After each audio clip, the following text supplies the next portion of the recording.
Assalamualaikum warahmatullahi wabarakatuh. Berjumpa kembali bersama Misteri Official. Jangan lupa untuk dukung channel ini agar selalu berkembang.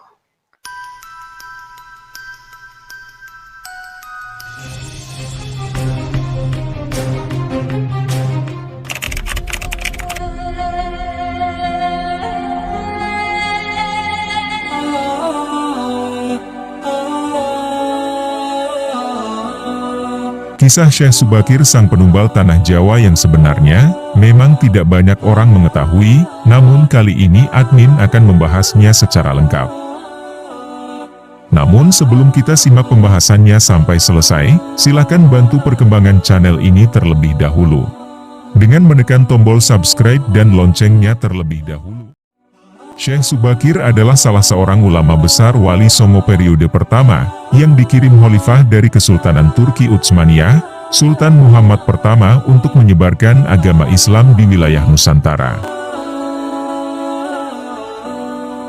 Syekh Subakir konon adalah seorang ulama besar yang telah menumbal tanah Jawa dari pengaruh negatif makhluk halus, saat awal penyebaran ajaran Islam di Nusantara. Kisahnya dimulai saat Sultan Muhammad pertama bermimpi, mendapat wangsit atau ilham, petunjuk untuk menyebarkan dakwah Islam ke tanah Jawa. Adapun mubaliknya diharuskan berjumlah 9 orang.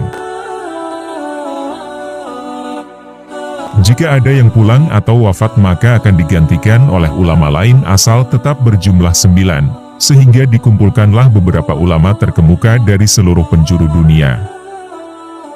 Para ulama yang dikumpulkan tersebut mempunyai keahlian masing-masing. Ada yang ahli tata negara, berdakwah, pengobatan, tumbal atau ruqyah dan lain-lain. Lalu dikirimlah beberapa ulama ke Nusantara, namun sudah beberapa kali utusan dari Kesultanan Turki Utsmaniyah, yang datang ke tanah Jawa untuk menyebarkan agama Islam, tapi pada umumnya mengalami kegagalan. Penyebabnya masyarakat Jawa saat itu sangat memegang teguh kepercayaannya, sehingga para ulama yang dikirim selalu mendapatkan halangan. Meskipun agama Islam berkembang, hanya dalam lingkungan skala yang kecil tidak bisa berkembang secara luas seperti yang diharapkan. Selain itu konon Pulau Jawa saat itu masih merupakan hutan belantara, angker, yang dipenuhi makhluk halus dan jin jahat. Lalu diutuslah Syekh Subakir ulama asal Persia yang ahli dalam meruqyah, ekologi, meteorologi dan geofisika ke tanah Jawa. Beliau diutus secara khusus menangani masalah-masalah gaib dan spiritual, yang dinilai telah menjadi penghalang diterimanya Islam oleh masyarakat Jawa ketika itu. Berdasarkan versi babat tanah Jawa setelah sampai ke Nusantara, Syekh Subakir yang menguasai ilmu gaib, dan dapat menerawang makhluk halus, mengetahui penyebab utama kegagalan para ulama pendahulu dalam menyebarkan ajaran Islam. Karena dihalangi para jin penunggu tanah Jawa. Para jin dan lelembut tersebut bisa merubah wujud menjadi ombak besar, yang mampu menenggelamkan kapal berikut penumpangnya.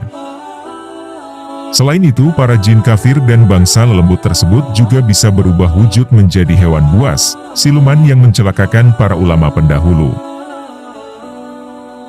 Untuk mengatasi hal tersebut, Syekh Subakir membawakan batu hitam dari Arab yang telah dirajah. Lalu batu dengan nama Raja Aji Kolocokro versi Jawa tersebut, dipasang di tengah-tengah tanah Jawa, yaitu di puncak Gunung Tidar Magelang. Karena Gunung Tidar dipercayai sebagai titik sentral atau pakunya tanah Jawa. Kemudian efek dari kekuatan wasilah dari batu gaib suci yang dimunculkan oleh batu hitam tersebut, menimbulkan gejolak pada makhluk-makhluk penunggu tanah Jawa. Alam yang tadinya cerah dan sejuk, matahari bersinar terang, damai dengan kicauan burung tiba-tiba berubah drastis selama 3 hari 3 malam. Cuaca mendung dan gelap, angin bergerak cepat, kilat menyambar-nyambar, dan menimbulkan hujan api. Makhluk halus yang masih hidup pun mengungsi ke lautan, sebagian jin yang lain ada yang mati akibat hawa panas dari tumbal yang dipasang Syekh Subakir tersebut. Melihat hal itu konon Sabdo Palon, raja bangsa jin yang telah 9.000 tahun bersemayam di puncak Gunung Tidar Terusik, dan keluar mencari penyebab timbulnya hawa panas bagi bangsa jin dan lelembut tersebut. Sabdo Palon lalu berhadapan dengan Syekh Subakir dan lalu menanyakan maksud pemasangan batu hitam tersebut. Sang ulama menyatakan maksud dia menancapkan batu hitam itu untuk mengusir bangsa jin dan lelembut yang mengganggu upaya dalam penyebaran ajaran Islam di tanah Jawa oleh para ulama utusan Khalifah Turki Utsmaniyah. Setelah terjadi perdebatan, mereka segera mengadu kesaktian. Konon pertempuran antara keduanya terjadi selama 40 hari 40 malam, hingga Sabdo Palon yang juga dikenal sebagai Ki Semar Badranaya sang penguasa tanah Jawa ini, merasa kewalahan, dan menawarkan perundingan. Sabdo Palon memberi beberapa syarat dalam upaya penyebaran Islam di tanah Jawa. Isi kesepakatan antara Sabdo Palon dan Syekh Subakir saat itu berbunyi sebagai berikut. Sabdo Palon memberi kesempatan kepada Syekh Subakir, beserta para ulama untuk menyebarkan Islam di tanah Jawa, akan tetapi tidak boleh dengan cara memaksa. Kemudian Sabdo Palon juga memberi kesempatan kepada orang Islam untuk berkuasa di tanah Jawa. Namun dengan catatan para raja Islam itu, silahkan berkuasa, namun jangan sampai meninggalkan adat istiadat dan budaya yang ada. Silahkan kembangkan ajaran Islam sesuai dengan kitab yang diakuinya, tetapi biarlah adat dan budaya berkembang sedemikian rupa. Syarat-syarat itu pun akhirnya disetujui oleh Syekh Subakir. Selain di puncak Gunung Tidar, Syekh Subakir juga membersihkan beberapa tempat angker di tanah Jawa yang dikuasai para raja jin dan makhluk halus lainnya. Dalam versi lain diceritakan, untuk membersihkan wilayah Gunung Tidar dari bangsa jin, Syekh Subakir membawa senjata pusaka berupa tombak Kiai Panjang. Lalu tombak pusaka tersebut ditancapkan tepat di puncak Gunung Tidar sebagai syarat, syariat penolak bala. Dan benar tombak sakti itu menciptakan hawa panas yang bukan main bagi para lelembut dan bangsa jin yang berdiam di Gunung Tidar. Mereka pun lari tunggang langgang meninggalkan Gunung Tidar. Sebagian pengikut Sabdo Palon dari bangsa jin melarikan diri ke timur. Dan konon hingga sekarang menempati daerah Gunung Merapi yang masih dipercaya sebagian masyarakat sebagai wilayah yang angker. Bahkan sebagian lagi ada anak buah Sabdo Palon yang melarikan diri ke Alas Roban dan ke Gunung Sandil. Tombak itu sekarang masih dijaga oleh masyarakat dan ditempatkan di puncak Gunung Tidar dengan nama petilasan makam tombak Kiai Panjang. Dengan adanya tombak sakti itu, maka amanlah Gunung Tidar dari kekuasaan para jin dan makhluk halus. Karena keberhasilannya menumbal tanah Jawa, lalu penyebaran Islam oleh Wali Songo periode pertama menjadi lancar. Nama Syekh Subakir lalu menjadi sangat terkenal dan dikagumi di kalangan para pendekar, dan Sri Kandi penganut ilmu gaib dan kanuragan, bangsawan serta masyarakat di tanah Jawa ketika itu.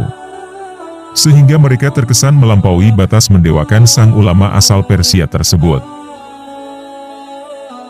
Akhirnya untuk melepaskan kefanatikan masyarakat terhadap Syekh Subakir dan untuk menjaga akidah umat Islam, maka pada tahun 1462 Masehi, Syekh Subakir pulang ke Persia. Tujuan ini dimaksudkan agar kefanatikan tersebut runtuh, dan masyarakat kembali kepada tauhid yang benar. Selain itu, tugas utama Syekh Subakir untuk membersihkan tanah Jawa dari pengaruh negatif makhluk halus telah selesai. Selanjutnya setelah Syekh Subakir wafat, menurut satu riwayat posisinya digantikan oleh Wali Songo lainnya, yaitu Sunan Kalijaga. Adapun versi Astana Cirebon sebagai berikut. Islam di tanah Jawa sebelum Wali Songo sudah banyak utusan dari negeri Arab, dalam hal menyebarkan agama Islam di tanah Jawa.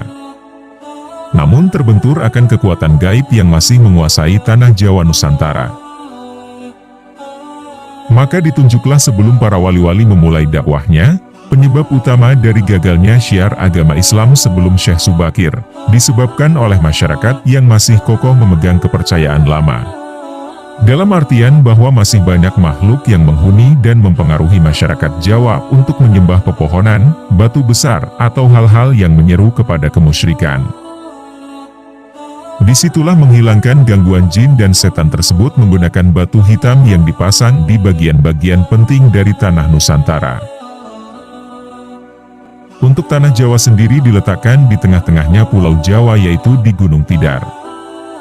Atas dasar itulah Syekh Subakir dikenal sebagai wali yang menaklukkan jin dan makhluk halus di Gunung Tidar.